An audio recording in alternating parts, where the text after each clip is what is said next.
ভারতের আগরতলায় বাংলাদেশের উপ হাই কমিশনে হামলা, জাতীয় পতাকা অবমাননা ও অপপ্রচার সহ ভারতীয় আগ্রাসনের বিরুদ্ধে প্রতিবাদে আগরতলার অভিমুখে ঢাকা থেকে আখাউড়া সীমান্ত পর্যন্ত লং মার্চ করল বিএনপির ৩ সংগঠন।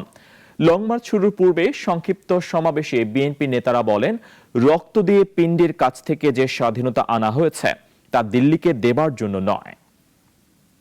আগরতলা অভিমুখে আখাউড়ার উদ্দেশ্যে লং মার্চ করেছে বিএনপির ৩ সংগঠন, যুবদল, স্বেচ্ছাসেবক দল ও ছাত্রদল।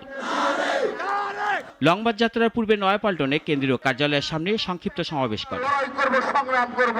এতে বিএনপি নেতারা বলেন, ভারত নিজেদেরকে গণতান্ত্রিক দেশ বলে দাবি করলেও তারা আশপাশের দেশের গণতন্ত্র চায় না।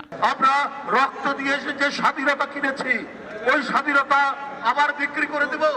আমরা পিণ্ডির কাছ থেকে স্বাধীনতা ছিনিয়ে এনেছি, এটা দিল্লির কাছে আমরা আত্মসমর্পণ করব। ক্ষোভ ক্রোধ জানাতে এই লং মার্চ বলে জানান লং মার্চ এর সংগঠকরা। বাংলাদেশের মানুষকে আশ্বস্ত করতে চাই, স্বাধীনতা সার্বভৌমত্বের প্রশ্নে আমরা আমাদের সর্বশক্তি দিয়ে বাংলাদেশকে রক্ষা করব ইনশাআল্লাহ। সমাবেশ শেষে সকাল ৯টায় যাত্রা শুরু করে লং মার্চের গাড়িবহর। লং মার্চে ৩টি সংগঠনের হাজার হাজার নেতাকর্মী মাইক্রোবাস, প্রাইভেট কার নিয়ে এই লং মার্চে অংশ নেয়।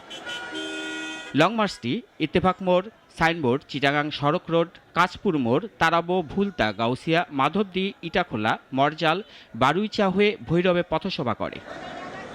এদিকে রাজধানীতে জাতীয় প্রেস ক্লাবের সামনে ভারতীয় আগ্রাসনের বিরুদ্ধে এক প্রতিবাদ সমাবেশে বিএনপি নেতারা অভিযোগ করে বলেন, অন্তর্বর্তী সরকার যাতে জনগণের প্রত্যাশা অনুযায়ী জনগণের হাতে ক্ষমতা দিতে না পারে, সেজন্য স্বৈরাচারের দোসর ও ভারতীয়রা নানা ষড়যন্ত্র করছে।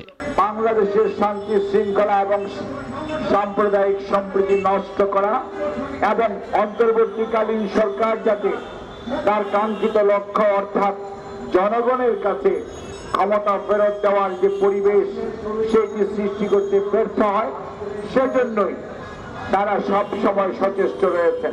দলটির নেতারা বলেন, স্বাধীনতা ও সার্বভৌমত্বের প্রশ্নে দেশের 18 কোটি মানুষ ঐক্যবদ্ধ। যে ষড়যন্ত্রই আসুক না কেন, যে কোনো মূল্যে তা রুখে দেওয়া হবে। রাশেদুল কাদির, নাগরিক, ঢাকা।